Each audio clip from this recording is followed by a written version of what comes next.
Hello guys, আজকে আমরা the promised Neverland সিরিজের 12 নম্বর এপিসোড বা শেষ এপিসোডটা দেখব। তো গত পর্বে আমরা দেখেছিলাম যে রে আর এমা হাউসে আগুন লাগিয়ে দিয়েছিল। তো ইসাবেলা ওখানে দাঁড়িয়েছিল, তখনই ফিল নামের সেই বাচ্চাটি ওখানে আসে। ফিল মমকে জড়িয়ে ধরে। দূর থেকে হাউসের আগুন রে দেখছিল। তখন রে খেয়াল করে এখানে 4 বছর বয়সের নিচের বাচ্চাগুলো নেই। রে জিজ্ঞেস করে তারা কোথায়। এমা বলে আমি ওদেরকে ওখানেই রেখে এসেছি, তোমার কথা আমি আরো একবার ভেবেছিলাম। তখন আমরা ফ্ল্যাশব্যাক দেখতে পাই। ডন এমাকে বলছিল ধীরে ধীরে সবাই সবকিছু বুঝতে পারছে, কিন্তু এখন আমরা কি করব? আমরা কি 4 এবং এর চেয়ে কম বয়সের বাচ্চাদেরকে সব বলে দিব? এমা বলে কিন্তু তারা কি আমাদেরকে বিশ্বাস করবে? ডন বলে আর তারা হয়তো এই কথাটা লুকিয়েও রাখতে পারবে না। গিল্ডা তখন বলে এর চেয়ে বড় কথা হলো আমরা কি তাদেরকে এখান থেকে সত্যিই নিয়ে যেতে পারবো? আমি জানি নরমানের প্ল্যান ঠিক আছে, কিন্তু ওখানে খাদ আছে, বাইরে অনেক ঠান্ডাও আছে, আর নরমান এখানে নেই। বাইরে গিয়েও আমরা জানি না যে আমাদের সাথে কি ঘটবে। এজন্য আমার মনে হয় রে ঠিক বলছে।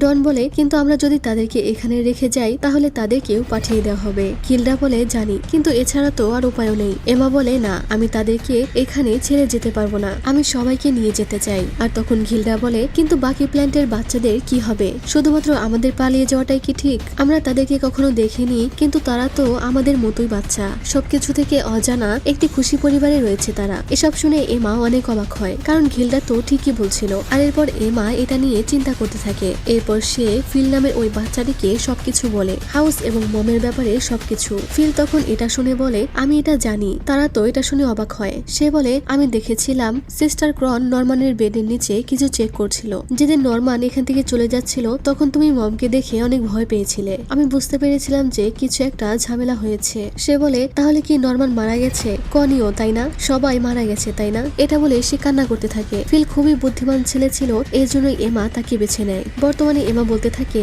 আমি ওদেরকে এখন নিয়ে যেতে পারবো না। ফিল সবকিছুই জানে, তবে বাকি বাচ্চারা জানে না। আমি সবকিছু ফিলের উপরে ছেড়ে দিয়েছি। তখন ফ্ল্যাশব্যাকে দেখি এমা তাকে বলছে এখন তোমাকে সিদ্ধান্ত নিতে হবে, 4 অথবা তার চেয়ে কম বয়সের বাচ্চাদেরকে নিয়ে যাব, কারণ 6 বছর বয়সেই তাদেরকে পাঠিয়ে দেওয়া হয়। তো যাদের 4 বছর বা তারও কম বয়স তাদের হাতে 2 থেকে 3 বছর সময় আছে। এই হাউস হাই কোয়ালিটি বাচ্চা বানিয়ে থাকে, তাই তারা 6 বছরের নিচের বাচ্চাদেরকে পাঠায় না। আর 4 বছরের সব বাচ্চাদেরই মোটামুটি রেজাল্ট ভালো আছে। তাহলে আমাদের হাতে 2 বছর সময় আছে। তুমি কি বুঝতে পারছো আমি কি বলছি? তখন ফিল বলে হ্যাঁ আমি বুঝতে পেরেছি, তোমরা আমাদেরকে ছেড়ে দাও, তবে আমি তোমাদের জন্য অপেক্ষা করব।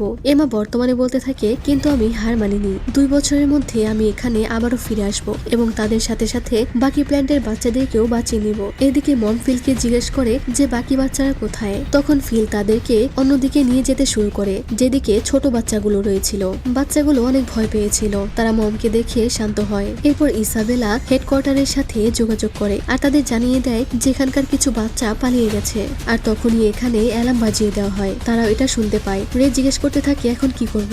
এদিকে হেডকোয়ার্টারে অ্যানাউন্স করা হয় যে প্ল্যান্ট 3 থেকে বাচ্চারা পালিয়ে গেছে, তাই তারা সিকিউরিটি বাড়িয়ে দেয়। আর আমরা এখানে অনেক সিকিউরিটি রাক্ষস দেখতে পাই। তবে তারা এটাও বলে দেয় যে কোনো বাচ্চাকেই না মারতে, সবাইকেই জীবিত ধরতে। এদিকে সবাই দেওয়ালের ওই জায়গাটায় চলে আসে যেখান দিয়ে নরমান তাদেরকে পালিয়ে যেতে বলেছিল। আর এই জায়গাটার খাদের দূরত্ব কিছুটা কম ছিল। তখন আবারও ফ্ল্যাশব্যাকে দেখানো হয় সেদিন নরমান এখানে এসে এইসবই ইনভেস্টিগেশন করছিল যে তারা তো ব্রিজ দিয়ে পালাতে পারবে না, তাদেরকে এই খাদ পার হয়েই যেতে হবে। তবে সেখানে একটুখানি জায়গা আছে যেখানে খাদের দূরত্ব কিছুটা কম। আর এই সমস্ত কিছু ছিল নরমানের প্ল্যান। রে এইসব শুনে অনেক অবাক হয়। গিল্ডা তখন বলে চিন্তা করো না, আমরা অনেক ট্রেনিং করেছি। তখন আমরা ফ্ল্যাশব্যাকে দেখি যে তারা এই খাদ পার হওয়ার জন্য আগেই অনেক ট্রেনিং করে রেখেছে। দড়ি কিভাবে আটকানো হবে এবং বাচ্চারা এটা কিভাবে পার হবে, এই সবকিছুর তারা ট্রেনিং করে রেখেছে। রে বলতে থাকে এটা কি কাজ করবে? এমা বলে অবশ্যই। তখন ডন সবার আগে ওই খাদটা পার হয়ে আসে। এরপর তারা আরো অনেকগুলো দড়ি ওই পারে পাঠিয়ে দেয়, যেগুলো ডন গাছের সাথে লাগিয়ে দেয়। আর এরপর সবাই হ্যাঙ্গারে করে ওই খাদটা পার হতে থাকে। তখন রের মনে পড়ে যে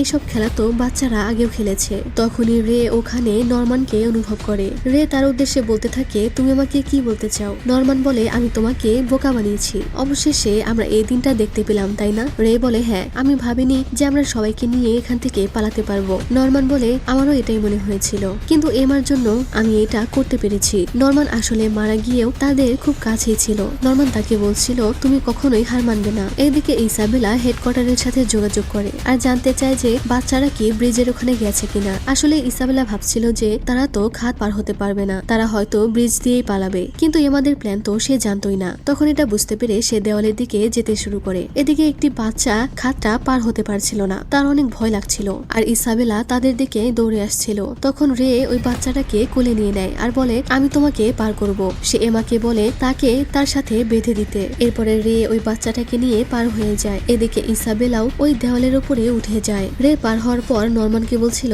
আমি তোমার কাছে হেরে গেছি নরমান। এদিকে সবাইকে ওই পারে পাঠিয়ে দেওয়া হয়, শুধুমাত্র এমা বেঁচে ছিল। সে খাতটা পার হবে আর ঠিক তখনই ওখানে ইসাবেলা পৌঁছে যায়। বাকিরা তো এটা দেখে ভয় পেয়ে যায়। এমা তখন ইসাবেলার দিকে তাকায় এবং পেছনে হাউসের দিকে তাকিয়ে বলে বিদায় হাউস, তোমরা আমাদের অনেক ভালোবাসা দিয়েছো। সে মমের দিকে তাকিয়ে বলে বিদায় মম। ইসাবেলা বলতে থাকে যেও না এমা, আমার আদরের বাচ্চারা। কিন্তু এমা তার কথা শুনে না, সে ওটা পার হয়ে যায় এবং সাথে সাথেই ওই রশ্মিগুলো কেটে দেওয়া হয়। তারা সবাই জঙ্গলের ভেতরে দৌড়াতে শুরু করে। তখন ইসাবেলা তার চুলের খোপা খুলে ফেলে, তার চুলগুলো এলোমেলো উঠতে থাকে। সে তার সামনে তার 12 বছর বয়সী ইসাবেলাকে দেখতে পায়, যে এই দেওয়ালের উপরে দাঁড়িয়েছিল। তখন আমরা ইসাবেলার জীবনের ফ্ল্যাশব্যাক দেখতে পাই। রিসলি নামের একটি ছেলে গাছের নিচে বসে গিটারে একটি সুর বাজাচ্ছিল। তখনই গাছের উপর থেকে ইসাবেলা হঠাৎ করে নিচে নেমে আসে, যা দেখে সে কিছুটা ভয় পেয়ে যায়। ইসাবেলা তাকে বলে আমি গাছের উপরে ছিলাম, তখনই আমি তোমার এই সুরটা শুনতে পাই। তোমার এই সুরটার নাম কি? রিসলি বলে এটার কোনো নাম নেই। ইসাবেলা বলে আমাকে কি আরো শোনাতে পারবে? রিসলি বলে ঠিক আছে, কিন্তু তুমি অন্য কাউকে কিছু বলবে না। আর এরপর রিসলি তার গিটারে সেই সুরটা বাজাতে থাকে আর ইসাবেলা তার পাশে বসে মন ভরে তার বাজানো এই সুরটা শুনে। সে তার দিকে অবাক হয়ে তাকিয়ে থাকে। রিসলি তাকে পছন্দ করত এবং সেও রিসলিকে মনে মনে পছন্দ করত। কিন্তু একদিন রাতে রিসলিকেও এখান থেকে পাঠিয়ে দেওয়া হয়। যাওয়ার আগে রিসলি তার দিকে তাকিয়ে হাসে। এই ঘটনায় ইসাবেলা অনেক কষ্ট পায়। সে প্রতিদিন অনেক কান্না করত। এরপর থেকে সে প্রায়ই এখান থেকে পালানোর চেষ্টা করত।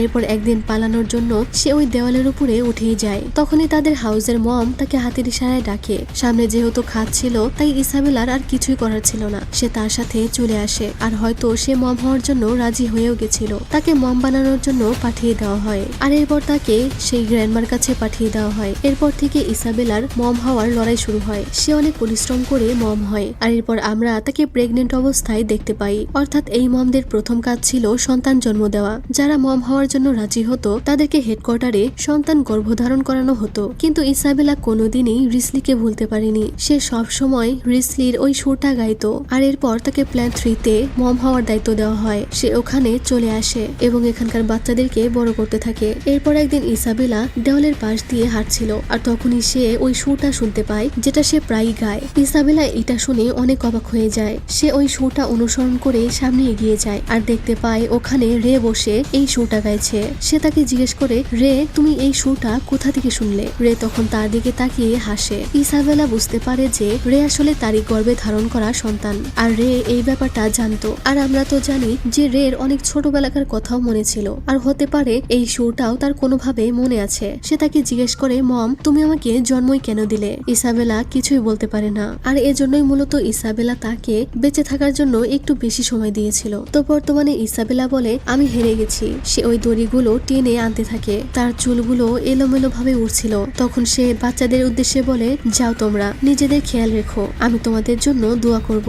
এরপর ইসাবেলা আবারও হাউসে ফিরে আসে। তখন ফিল মমকে জিজ্ঞেস করে বাকিরা কোথায়? ইসাবেলা তাকে বলে চিন্তা করো না, তারা সবাই এখান থেকে সুরক্ষিতভাবে পালিয়ে গেছে। ফিল এটা শুনে তো অনেক অবাক হয়, কারণ ইসাবেলা ইতিমধ্যে এটাও বুঝে গেছে যে ফিলকে তারা সত্যটা বলেই এখান থেকে চলে গেছে। কারণ ইসাবেলা তো এমাকে চিনত।